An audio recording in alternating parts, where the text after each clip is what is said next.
السلام علیکم۔ جنگل میں آج کی دوپہر تو ویسے کلاسرا صاحب کے اس ناول کے نام تھی، لیکن یہ چونکہ ابھی پڑھا نہیں گیا اور اب روانگی کا وقت ہے یہاں سے، تو چلتے چلتے ایک سیاسی ایشو پہ بات کر لیتے ہیں۔ ایشو یہ ہے کہ یہ جو خبر چل رہی ہے کہ سرکاری ملازمین کی پینشن ختم کی جا رہی ہے، اس کے اوپر بہت سے لوگوں نے پوچھا کہ یہ کیا ہو رہا ہے، تو اس پہ آج بات کر لیتے ہیں۔ دیکھیے، سرکاری ملازمین کی پینشنز کے بارے میں دو بنیادی چیزیں اچھی طرح سے سمجھ لیجئے، باقی ساری صورتحال آپ کو خود سمجھ آ جائے گی۔ سپریم کورٹ نے دو فیصلے کیے ہوئے ہیں اس کے اوپر، بڑے اہم ہیں۔ پہلا فیصلہ یہ ہے، کافی فیصلے ہیں، مطلب دو بنیادی اصول آج سے متعلقہ میں آپ کے سامنے رکھ رہا ہوں۔ پہلا یہ ہے کہ پینشن مال غنیمت نہیں ہے، سخاوت نہیں ہے، حکومت کی مہربانی نہیں ہے، یہ کوئی عطا نہیں ہے، یہ رائٹ ہے، اور اس رائٹ سے کسی کو محروم نہیں کیا جا سکتا۔ دوسرا یہ کہ اس سے سوال پیدا ہوتا ہے کہ حکومت چاہے تو وہ کوئی نئی قانون سازی کر سکتی ہے، تو اس کے اوپر بھی سپریم کورٹ نے اصول طے کر دیا۔ سپریم کورٹ نے کہا ہے کہ جب آپ کسی سول سرونٹ کو جاب دیتے ہیں تو اس وقت جو ٹرمز اینڈ کنڈیشنز ہوتی ہیں، آپ ان ٹرمز اینڈ کنڈیشنز کو چینج نہیں کر سکتے۔ جب کیس بہت آگے بڑھا، بہت سے آرگومنٹس ہوئے، بہت سے اس میں مسائل سامنے آئے، تو پھر سپریم کورٹ نے یہ اصول طے کر دیا کہ آپ ان ٹرمز اینڈ کنڈیشنز میں وہ تبدیلیاں کر سکتے ہیں جو ملازمین کے فائدے میں ہوں، جو ان کے فائدے میں نہ ہوں آپ ان ٹرمز کنڈیشنز میں وہ تبدیلیاں نہیں کر سکتے۔ تو یعنی پینشن عمران خان صاحب کی کوئی مہربانی یا عطا نہیں، یہ لوگوں کا رائٹ ہے، اور عمران خان صاحب اس رائٹ میں کوئی تبدیلی نہیں کر سکتے جو لوگوں کے حق کے خلاف ہو۔ یہ سپریم کورٹ کا اسٹیبلشڈ رول ہے، اور حکومت چاہے بھی تو اس کو کھڑے کھڑے تبدیل نہیں کر سکتی۔ حکومت کی لیجسلیشن کے اوپر بھی پابندی لگا دی ہے سپریم کورٹ نے کہ آپ لوگوں کے رائٹس کے خلاف قانون سازی نہیں کر سکتے۔ اچھا، اب آئیے کہ ہوگا کیا۔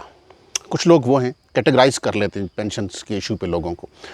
کچھ لوگ وہ ہیں جنہوں نے سرو کیا، ریٹائر ہو گئے، پینشن لے رہے ہیں، ان کی پینشن حکومت ختم نہیں کر سکتی، بھلے کسی بھی قسم کی قانون سازی لے کر آ جائے۔ نمبر 2، وہ لوگ جو پرانی ٹرمز اینڈ کنڈیشنز کے تحت جاب کر رہے ہیں، اور جب انہوں نے یہ جاب جوائن کی تھی اس وقت ان کو یہی ٹرمز اینڈ کنڈیشنز تھیں کہ آپ کو پینشن ملے گی، حکومت ان کی پینشن بھی ختم نہیں کر سکتی۔ تیسری قسم یہ ہے کہ جن لوگوں کو آپ نے ابھی جوائن کروانا ہے، جنہوں نے ابھی جاب میں آنا ہے، ان کے بارے میں کہہ سکتے ہیں کہ ہم آپ کو پینشن نہیں دیں گے۔ اچھا، اب جو لوگ موجود ہیں ان کے ساتھ کیا ہو سکتا ہے؟ ان کے ساتھ یہ ہو سکتا ہے کہ ان کی بیسک سیلری کو جام کر دیا جائے، فریز کر دیا جائے، انکریمنٹس کو الاؤنسز میں ڈال دیا جائے، تاکہ یہ جب ریٹائر ہوں گے تو ان کی بیسک سیلری کم سے کم ہو۔ پینشن کا تعین اسی کے اوپر ہوتا ہے۔ پینشن کی عمر کو، یعنی ریٹائرمنٹ کی عمر کو کچھ کم کیا جا سکتا ہے،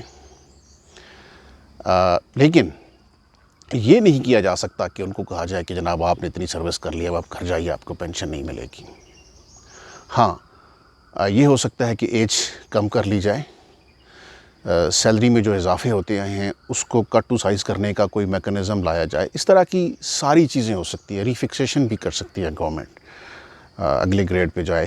ری فکسیشن کا ایشو بھی چلتا رہا ہے، ابھی لوگوں کے حق میں فیصلے آ گئے ہیں، لیکن ظاہر امپلیمنٹ ابھی نہیں ہو رہے ہیں۔ لیکن یہ یاد رکھیے کہ معاشی کرائسس کے نام پر سکہ شاہی نہیں چل سکتی۔ یہ جو پینک ہے سرکاری ملازمین میں، یہ جنگل سے آج کی ویڈیو سمجھیے کہ ان کے لیے ہے کہ اگر آپ ریٹائر ہیں، آپ کی پینشن کوئی خان صاحب ختم نہیں کر سکتے۔ اگر آپ جاب میں ہیں اور آپ نے جب جوائن کی تھی جاب، اس وقت یہ پینشنیبل تھی، تو آپ کی پینشن کو کوئی خان صاحب ختم نہیں کر سکتے۔ ہاں، اگر آپ نے اب جاب لینی ہے تو اب چونکہ تبدیلی آ گئی ہے، تو اب وہ کہہ سکتے ہیں کہ آپ کو پینشن نہیں ملے گی۔ یہ میں نے قانونی نقطہ آپ کے سامنے رکھ دیا ہے، لیکن ظاہر ہے جب سونامی آتا ہے تو پھر سونامی کی مرضی ہوتی ہے کہ وہ کیا کرتا ہے۔ قانونی پوزیشن یہ ہے، باقی کیا ہوتا ہے یہ تو پھر جنگل جانے اور جنگل کا بادشاہ جانے۔ اللہ حافظ۔